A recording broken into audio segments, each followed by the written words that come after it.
is a kind of laboratory where they are always doing research and always improving their product. So therefore, they are ruling the world in their own way.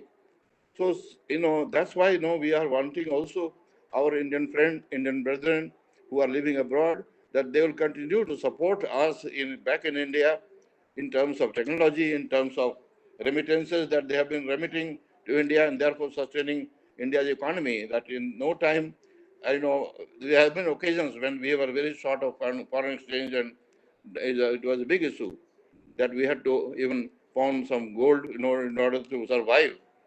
But then those things are matters of the past now. With the remittances coming from all parts of the world, from our own Indian friends abroad and those who have families who are living there, they are always supportive. Whenever we float a bond, whether it was India Resurgent bond or any bond that we float in times of need, it is oversubscribed by our own Indians. So much so that we had to even stop their further remittances when it came to Resurgent India bond, which had to be done when there was a sanction imposed on us, following the nuclear explosion that we did. So therefore, such things are very common now between two of us, two sides, and therefore, in this time of pandemic, our government did enough, or maybe to the maximum extent possible, to provide relief to the people who were stranded and they were brought back, through the medium of Vande Bharat system or whatever the system which was in place. So that provided succor to them. They provided that there is a country which is of their own country where they can fall back upon. They can always look forward to help and assistance in times of any calamity or in need. So I must admit and must say that Indian government has been very supportive of the diaspora, and I am sure that it is giving results in many ways.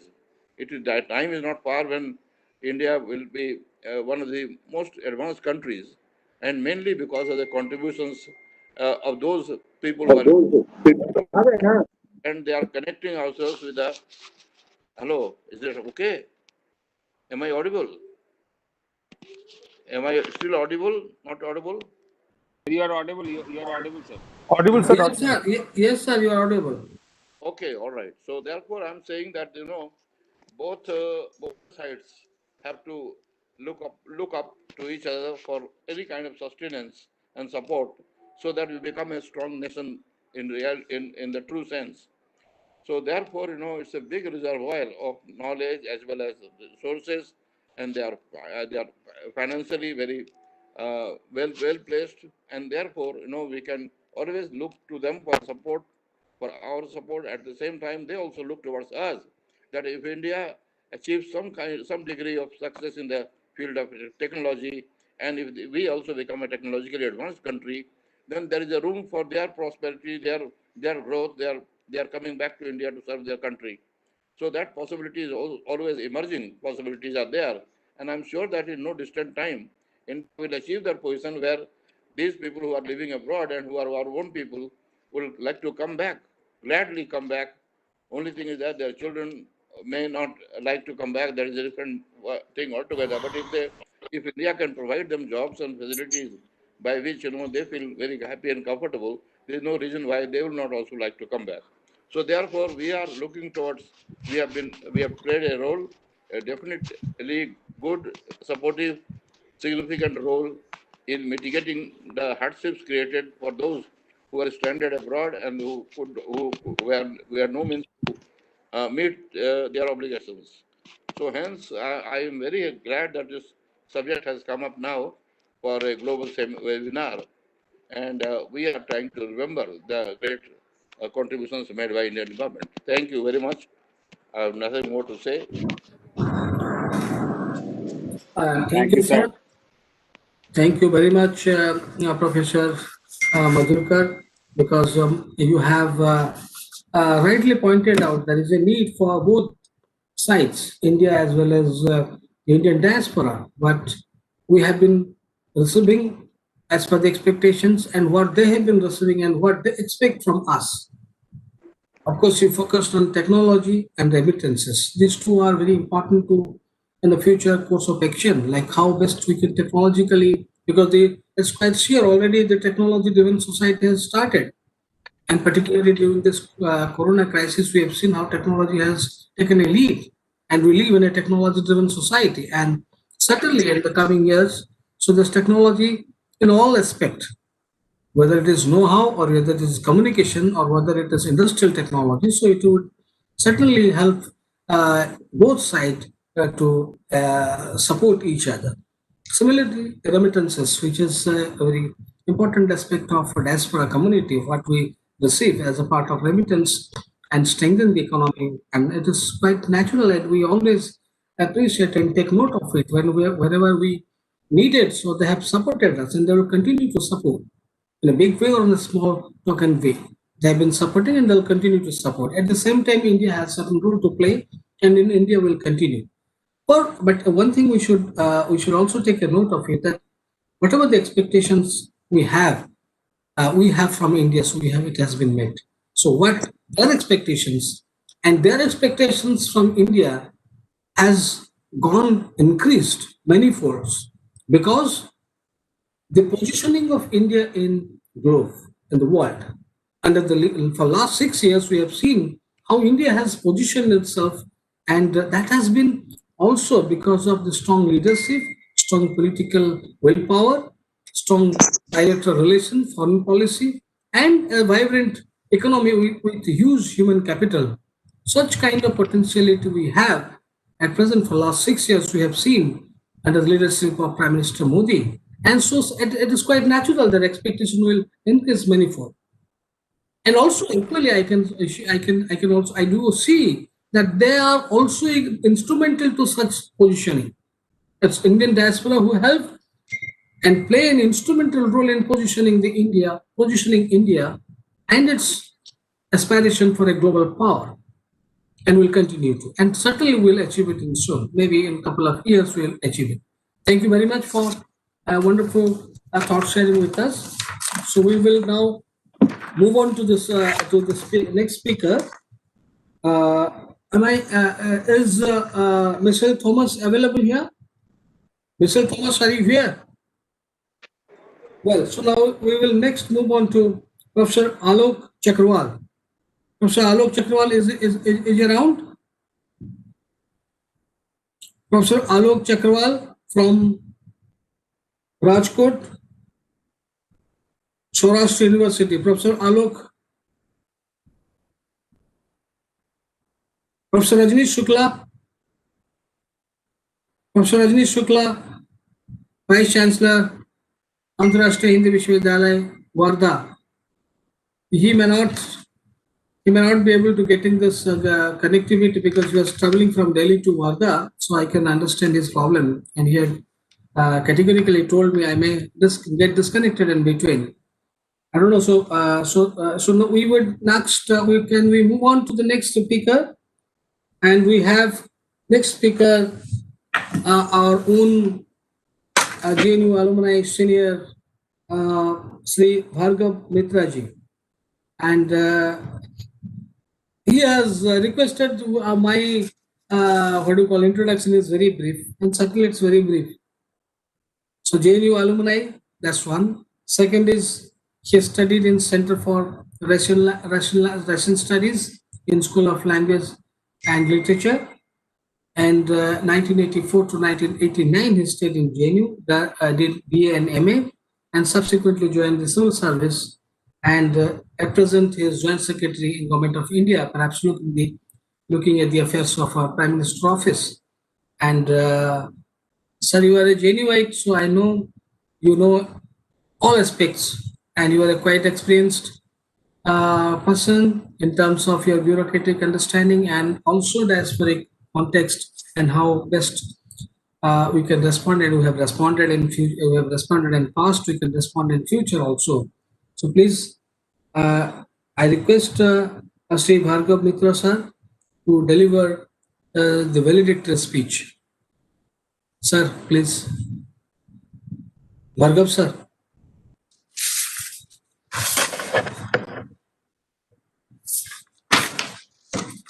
Please unmute your mic. Yeah. Sorry, I know I could not. I forgot to unmute the mic. Welcome No, to no, all you're the. audible. Am I audible now? It's all right. Yeah, sir. So all the dignified speakers who have graced this occasion and who have spoken their heart out, and that's something which is very the major takeaway of this entire conversation, entire webinar.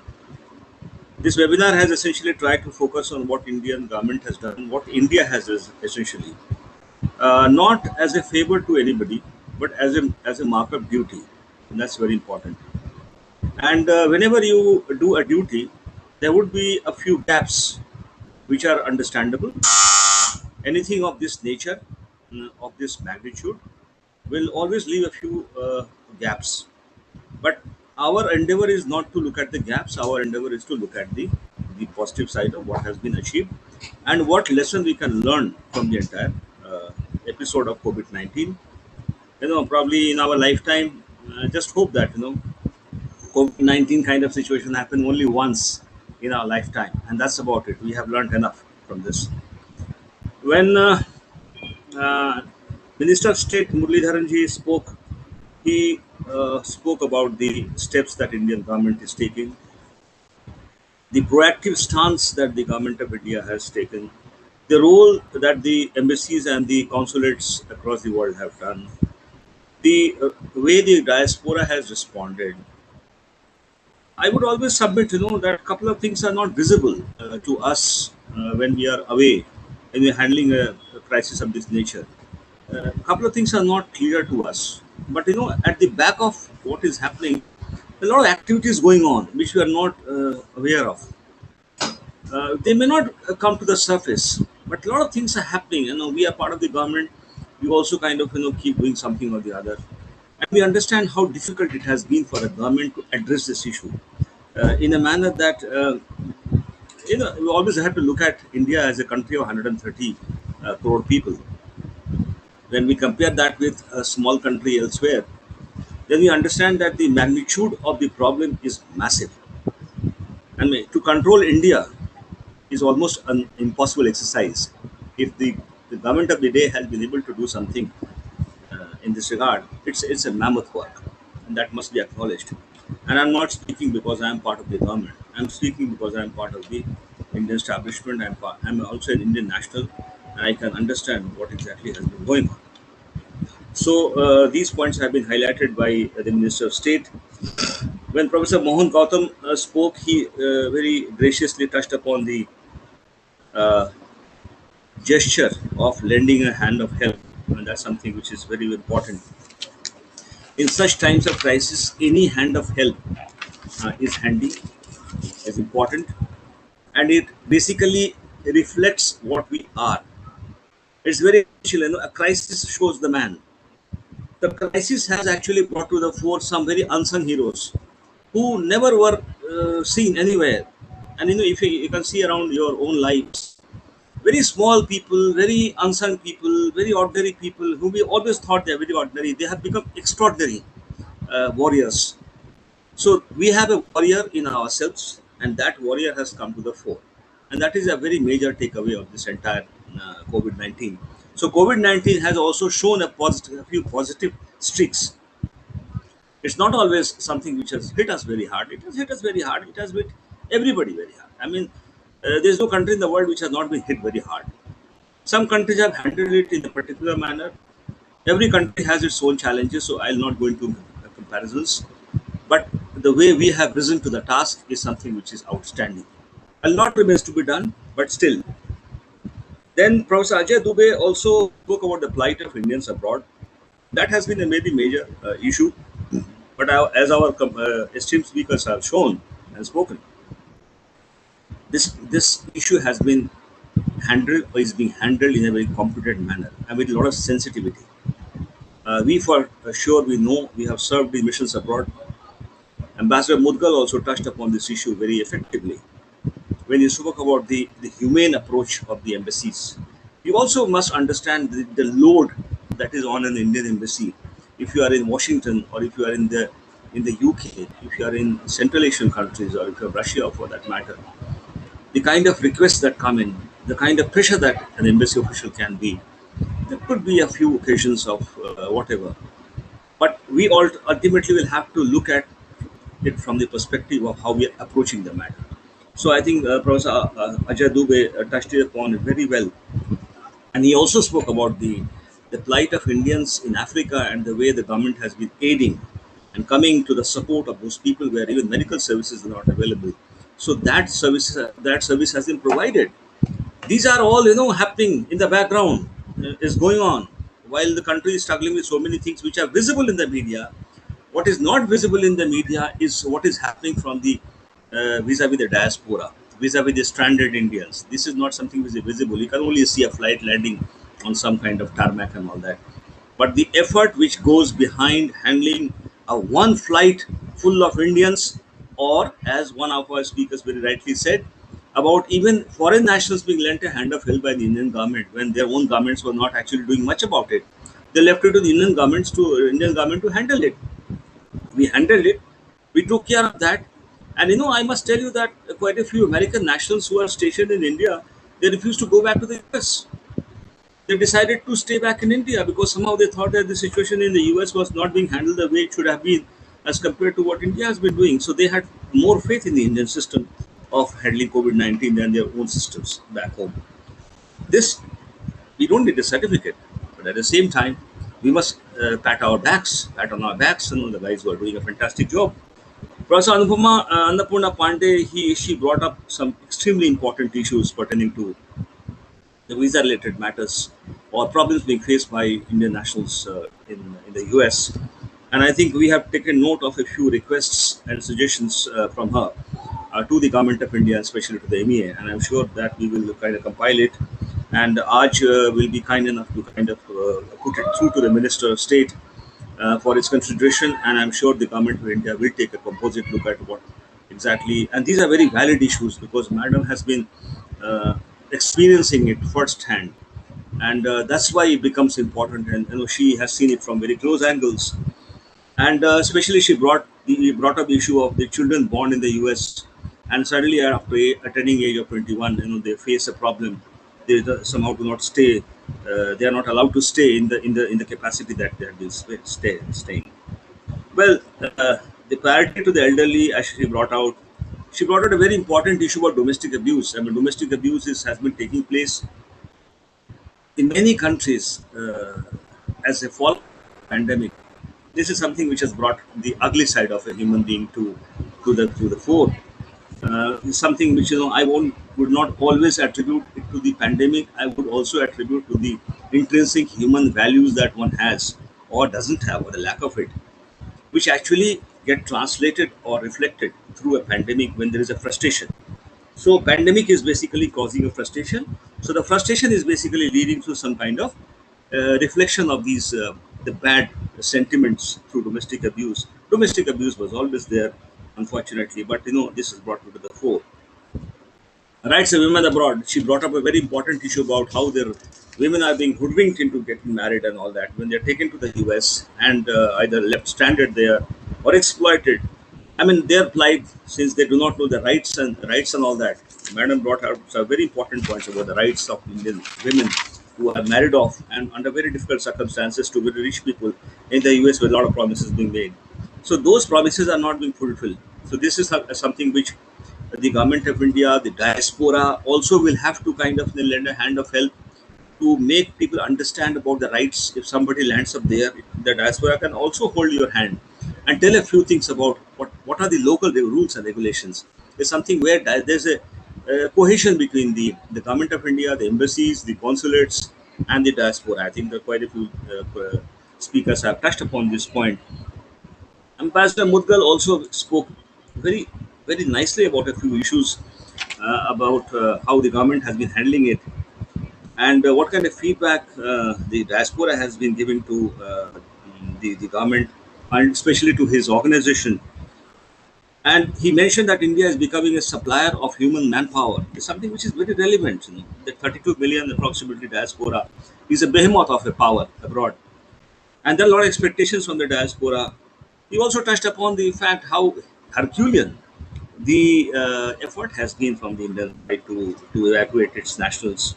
And he also said India has done an extraordinary job with this proactive involvement of Indian missions he brought about. In a situation when we touched upon. And he also very importantly spoke about the Islamic factor or the Muslim factor of Gulf countries.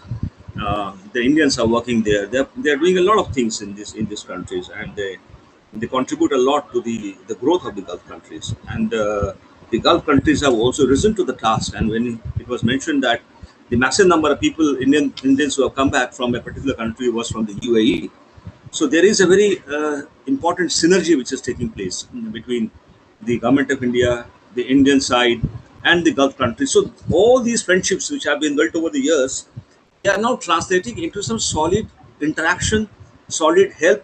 At times when there have been such crises, and we are aware of it, some of it, that at very short notice, you had to send a dispatch a flight or evacuate a national. So these governments have also responded, and this response has not come just like that. It has been built over the years. This crisis has actually brought many countries together on one platform. Ambassador Mudgal also very rightly mentioned, and we all share that sentiment that it's a long-run battle. Yes, it's a long-run battle. This will continue. It'll also show what kind of steel we have, how we have steeled ourselves to this kind of challenge. Are we in a position to deal with it? Are we in a position to handle this matter the way it should be? And would this crisis make us better human beings? Because we have seen death from very close angles. I mean, you can't have 6 to 7 million people dying just like that. We have only read it in books.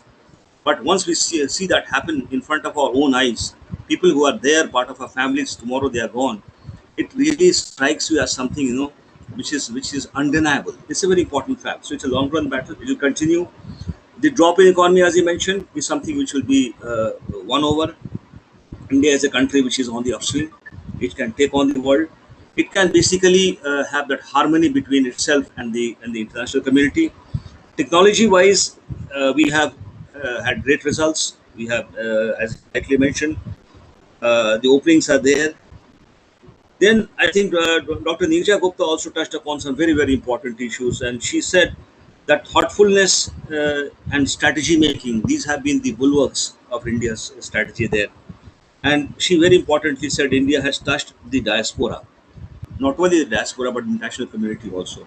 India has actually helped both the sides. The diaspora, India was not very narrow in its approach. It did not restrict itself to only the diaspora and look the other way when it came to the other foreign nationals. It also treated the foreign nationals as humans of the world, who required India's help. So that help was given. I mean, there are a lot of people who have taken that help, and even if some help has not been asked for, Indian government has felt that yes, this person needs to be rescued from here. He also needs to be rejoined with his near and dear ones back in his home. The Indian government has taken steps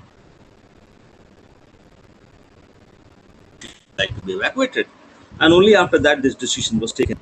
Very rightly, Dr. Nirja Gupta has mentioned that Indian citizens have risen to the task. It's a very important thing. It has generated confidence. Then model of leadership has been developed, she says. And India has provided that model of leadership. How this kind of crisis of this nature can be handled, we have shown to the world. It's not to prove a point.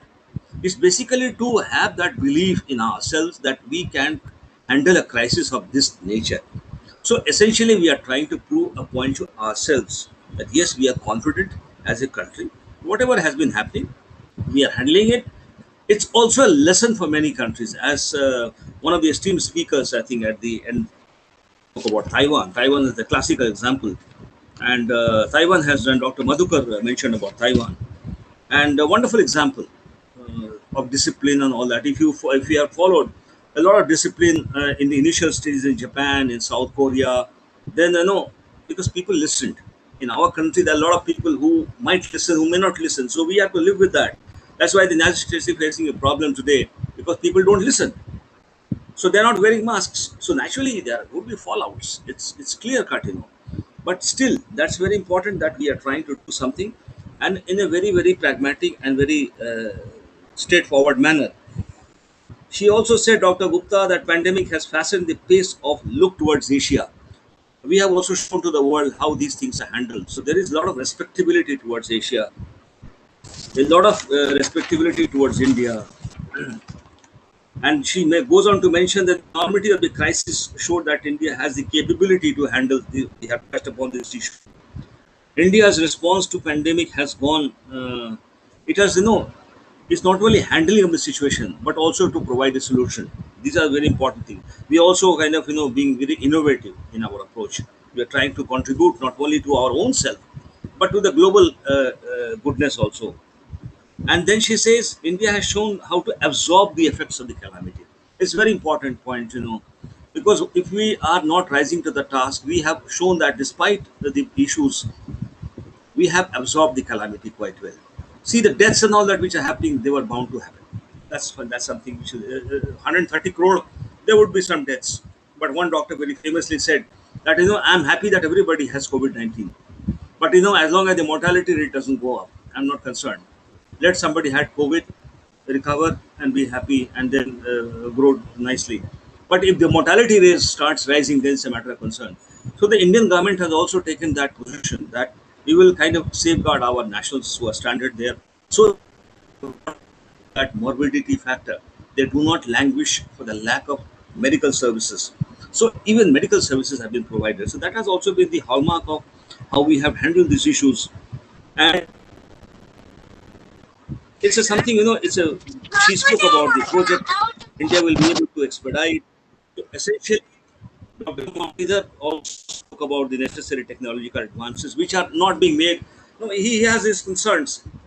But I would like to assure Professor Dr. Muralidhar that we are making a lot of technological advances which are not visible to the naked eye, but we are doing quite a lot, and India is doing fantastically well.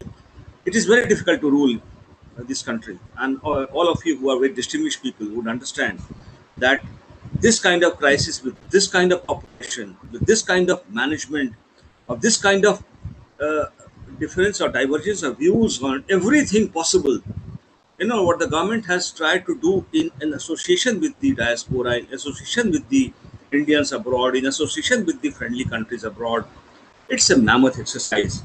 So I think it has been a very wonderful learning curve.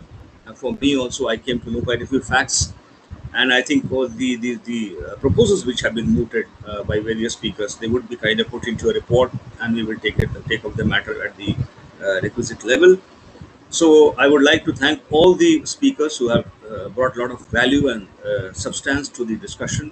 And I would also like to thank the organizers of the thing. I'm sure this task will be done by Dr. Vidyavrata at the end of the thing. So I won't take away anything. Thank you so much. Back to our moderator. Thank you so much, sir. In fact, you have eased my task because normally immediate after validity. Sorry? Well done, Bhargav, I said. Yes, Thank you. because he has eased my task because you have captured all points spoken by the respective Speech. speakers. So you have well formulated and articulated the points, what have been done, what will be done, from standard citizens to quarantine and the providing facilities. And there are also some hidden facilities which are not known to public, but it is continuously being provided at various level at various countries to the Indian citizen, Indian diaspora. So now you have captured all the points. So there is hardly anything, and normal practice. So after validatory, so the comparers or the moderators role is very less. So now I would request towards the end, I would request our own Vice Chancellor, Professor Ramashankar Dubey, to deliver the presidential address, to introduce our presidential address, who is giving presidential address, Professor Ramashankar Dubey, Honorable Vice Chancellor of Central University of Gujarat, and he has served 2 times as Vice Chancellor in different universities. One is Tilka Manjhi Bhagalpur University in Bhagalpur, Bihar, and another in Guru Ghasidas University, Bilaspur, Chhattisgarh. And He joined, as I said, when we listened to the university song, which was composed and written by our Honorable Vice Chancellor. And that shows that how much he has love, affection, and deep understanding of language, literature, apart from his own field, biochemistry and biotechnology. He possesses an excellent academic record from with MSc degree from Banaras Indian University, where he positioned first in order in the biochemistry and got the PhD degree in biochemistry. Professor Dubey sir had 43 years of experience in research and more than 36 years of teaching experience. And he has been head of the department for the Department of Biochemistry for 9 years. And academically, he has 150 scientific articles, book chapters in peer-reviewed journals, in international and national journals, and most importantly, 12,500 citations with H index and I index. 31 students have been received PhD degree under his students, and he has been many award winner, and he has been, because the list is very long and we have very time limit, and he has traveled and served in many countries in different laboratories, whether it is Japan or China or Japan or Germany, anywhere, many countries he has served. And as a renowned scientist, he has achieved many awards, and also he was assigned many academic assignments by Government of India, Minister of HID, and also different state government.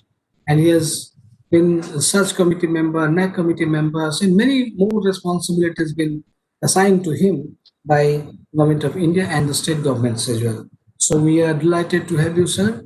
And as a chair of the entire session, and I would request to please deliver your presidential address, and subsequently we will end up with the national anthem.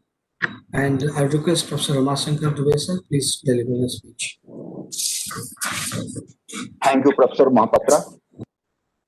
Our chief guest of today's webinar, Sri V. Muralidharanji, our Honorable Minister of State, External Affairs and Parliamentary Affairs. Our keynote speaker, Professor Mohan Kumar Gautamji, Chancellor and President, European University of East and West, Netherlands. Professor Ajay Kumar Dubeji, Dr. BBL Madhukarji, Professor Annapurna Pandeji, our guest of honor, Ambassador Anup Mudgalji, Secretary Antarashtriya Sahयोग Parishad, Professor Mirza Gupta ji, Professor Alok Chaktawal, our valedictory speaker, Sri Bhargav Mitra ji, Joint Secretary, Dr. Priyadat ji, Professor Rajesh Kumar ji, President, Alumni Association of JNU, Dr. Dheeraj Kumar Singh, convener of the webinar, Dr. Mahib, Professor Atanu Bhattacharya, Chairperson, Center of Diaspora Studies, Central University of Gujarat, Dr. Pramod Kumarji, Registrar, JNU, all learned speakers, participants, ladies and gentlemen. Really, we can say that it has been a wonderful webinar altogether today, because we could witness elegant deliberations by almost all of our learned speakers. The Indian diaspora represents the largest diaspora in the world. The Indian diaspora has been a source of remittances, technology, and intellectual power. Ever since the Indian economy was liberalized and began to grow at a rapid pace, the prosperous diaspora in the developed countries and the massive number of migrant workers in the Gulf became the backbone of the Indian economy. India has continued to respond very well to the requirements of the diaspora by creating the machinery in our missions abroad and in state capitals and in Delhi. The impact of COVID-19 pandemic has been seen almost in all countries of the world. The economies in almost all countries have suffered badly. Even the most developed nations could not find adequate measures to address the problems arising out of pandemic situation. The government of India has taken various steps, as pointed out by all the learned speakers, and rather outstanding steps have been taken by the government to mitigate the difficulties emerged out of COVID-19 pandemic and to assure the safety and security and livelihood of Indian citizens as well as Indian diaspora who are abroad. Very nicely, it was pointed out by our Honorable Minister that our infrastructure has come under severe stress in this COVID-19 pandemic. But so nicely India has responded with many examples. He very nicely quoted that in the beginning, we were not in a position to manufacture our personal protective equipments, PPE, but now we are doing it with a massive scale. And he pointed out that Jan Bhi and Jahan Bhi, that we have to save the lives. And at the same time, we have looked for the complex situation arising out of the COVID-19 pandemic. But at the same time, India has responded so well with so many types of scheme, and very nicely he pointed out that during the 6 phases that mission initiated by the government of India to take Indian diaspora from various countries to India has succeeded very well, and we are now in the 6th phase of that one. Our keynote speaker, Mohan Gautamji, pointed out some of the problems related to that especially related to the cultural diplomacy, and that point was well taken by the other speakers. Professor Ajay Dubegi has also nicely let down the entire scenario that how Indian government has responded, and almost all of the workers, they appreciated the steps taken by the government, and some of the problems which were outlined by Professor Annapurna Pandey, like the visa holders. So already it was, the point was narrated by our Joint Secretary, and he has very nicely mentioned that all points have been taken care. And especially, she mentioned about the problems of the students and especially the jobless persons, that how, when they come back to India, how their repatriation is being done and how they will be looked after. So many schemes have been launched by the government of India in this regard. Ambassador Anup Mudgalji, very nicely he told that for the last 40 years that Antarashtriya Sahayog Parishad has been working related to the problems of Indian diaspora, and the ASRP has organized a series of sectoral dialogues with diaspora located in different countries. And India, the very important point, he mentioned that India has supplied large number of skilled and semi-skilled workers during the last 30 years. And that's the reason why the Indian diaspora today represents the largest diaspora in the world. Professor Nija Gupta ji also outlined very nicely how India responded to manage the crisis, and she pointed out about the yoga and other practices being followed in India, and which has been very helpful for the other persons. Here I would like to make a special point to Dr. BBL Madhukarji, who pointed out that we have to be technologically advanced, and our research publications has to be more and more quality oriented. I would like to point it out here that even today also, if we check out, if you see the Indian publications coming out of science and technology, we are number 3rd in the world. And our IITs, many of our ICERs, many of the central university, and many of the state university are doing exceedingly well in terms of technological development, in terms of patents, in terms of quality research. And in the days ahead, we see still bright future of Indian scientists, Indian engineers.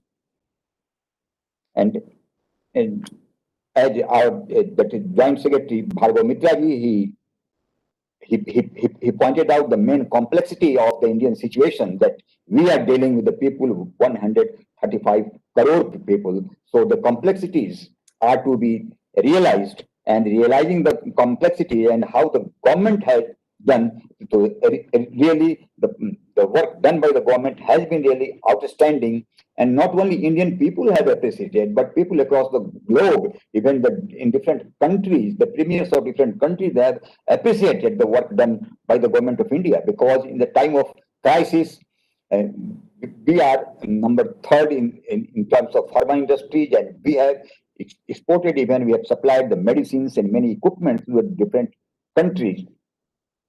So taking all together, that today's international webinar has witnessed very excellent deliberations by our chief guest and by all learned speakers who are here from the different parts of the world. And I'm sure the deliberations of this webinar will be very useful in planning future strategies, making policy recommendations to help the plight of COVID-19 affected diaspora residing in different parts of the world, and those Indians who have returned back from various parts of the world to India. So with these words, I thank you once, all of you. Thank you all. Thank you. Thank you so much, sir, for your nice and kind words as the president's remark to conclude the session. Now, we are coming to the end. So I request, because we have already extended more than half an hour time, we request our old friend, that is my old friend, Dr. Priyavarth from Sydney. He has been very passionately listening to the all panelists for last 3.5 hours. And I request Dr. Priyavarth from Sydney, who is a professional and associated with many activities, and also associated with one department of Australia. And I request, he is a JNU old alumni. Of course, he was 1 or 2 years junior to me, but we are very quite friendly. And I request Dr. Priyavarth to offer a vote of thanks.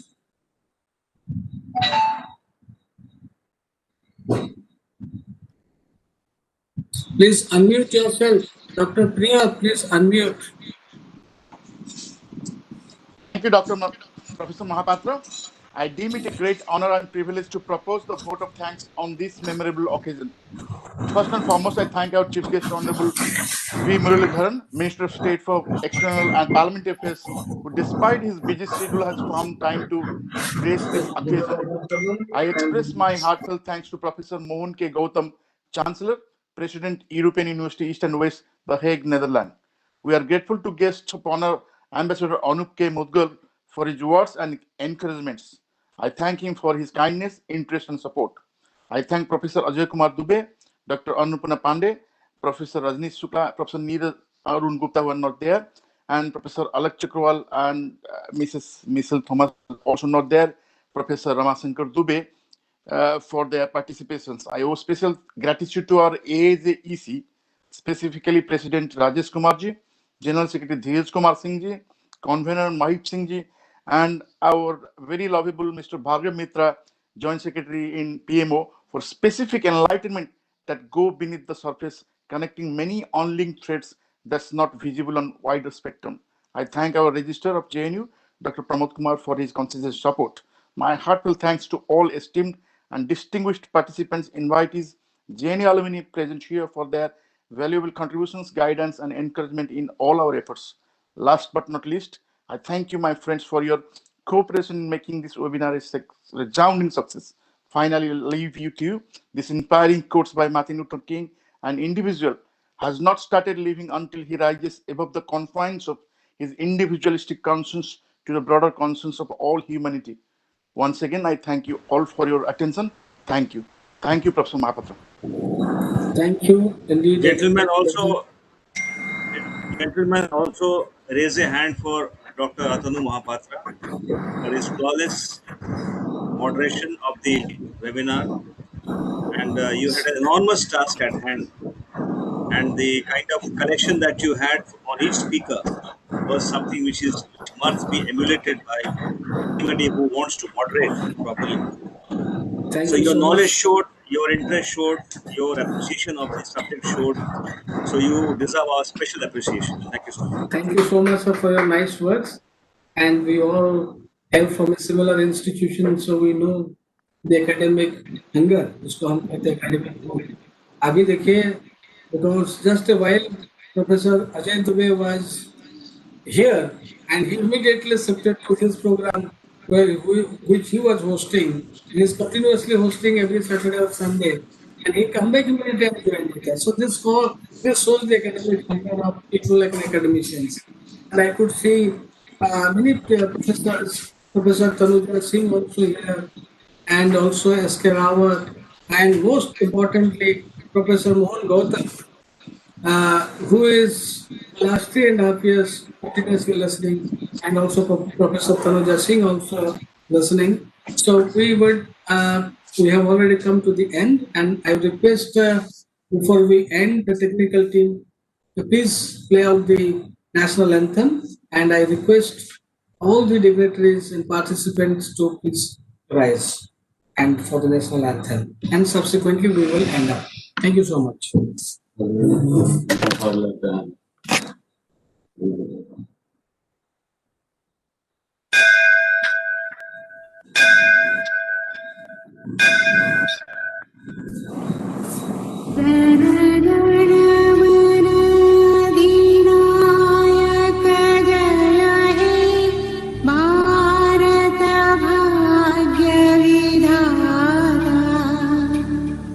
Punjab Sindh Gujarat Maratha Dravida Utkal वंग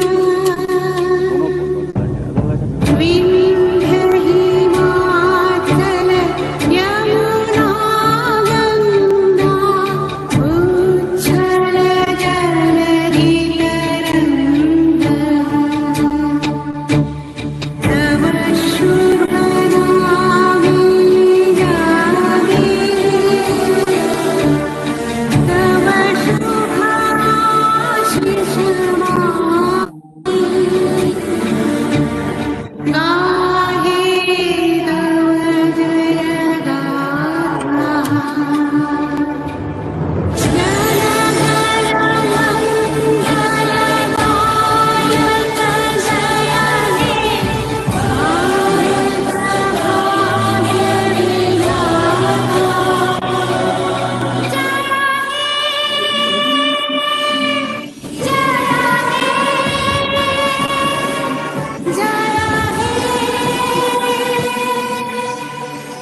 जय हे भारत भाग्य विधाता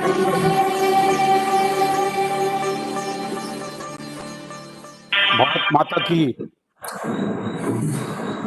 चलिए, बहुत बहुत धन्यवाद। तो आज इस कार्यक्रम में आप सब लोगों ने सहभागी की और बहुत सफल बनाए कार्यक्रम को, और जितने भी बाहर से, विदेशों से और देश के अंदर से जितने भी डिग्नेटरीज पार्टिसिपेंट्स थे, सबको बहुत बहुत तहे दिल से मैं शुभकामनाएं और बहुत धन्यवाद देता हूं। और इस प्रकार के आने वाले समय में हम चर्चा, परिचर्चा और संगोष्ठी करते रहेंगे, और आप सबकी सहयोग कामना है। तो इसी के साथ मैं देख रहा हूँ हमारे कुलपति प्रोफेसर रमाशंकर दुबे सर भी लंबे समय से हमारे बीच में रहे, और 3.5 घंटे 4 घंटे से, जबकि उन्होंने 2 सेमिनार कॉन्फ्रेंस आज सुबह अटेंड कर चुके हैं वेबिनार। तो ऐसा ही हमें, जब अगर हमारे दिल में, अगर मन में अगर हम ठान ले, तो निश्चित रूप से दिन दूर नहीं है कि हम उस मुकाम तक छुएंगे जो मुकाम हम विश्वगुरु की जो मुकाम हम कल्पना किए थे। इसी के साथ बहुत बहुत धन्यवाद आज, और ARSP सबको नमस्कार। ODI सभी की तरफ से, सेंट्रल यूनिवर्सिटी ऑफ गुजरात सभी की तरफ से, centre for diaspora studies central university Gujarat सभी को बहुत बहुत नमस्कार, बहुत बहुत धन्यवाद, शुभ रात्रि। आज की तरफ से भी आप सबों को धन्यवाद, बहुत चलो भाई, बहुत। आपको भी और सबको नमस्कार। जी धन्यवाद धन्यवाद धन्यवाद नमस्कार। नमस्कार। दुबे सर आपको भी प्रणाम। हाँ, प्रणाम प्रणाम प्रणाम। और हम लोग की तरफ से, उसी की तरफ से आप सबको प्रणाम, सभी को प्रणाम। प्रणाम सर, प्रणाम। प्रणाम सर, प्रणाम प्रणाम प्रणाम। जय दुबे जी, धन्यवाद। अतुल भाई नमस्ते नमस्ते। जय जगन्नाथ, जय जगन्नाथ। स्वामी नारायण पथगामी भव तुम्हें, जय जगन्नाथ। जी है जी। शानदार सर, शानदार। ठीक है Mahesh ji, thank you. Thank you प्रणाम सर। ऑल। बहुत सही। प्रणाम प्रणाम प्रणाम।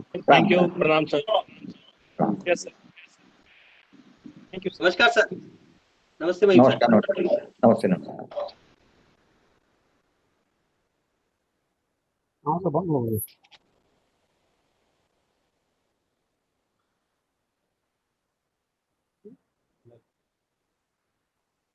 ठीक है, ठीक है।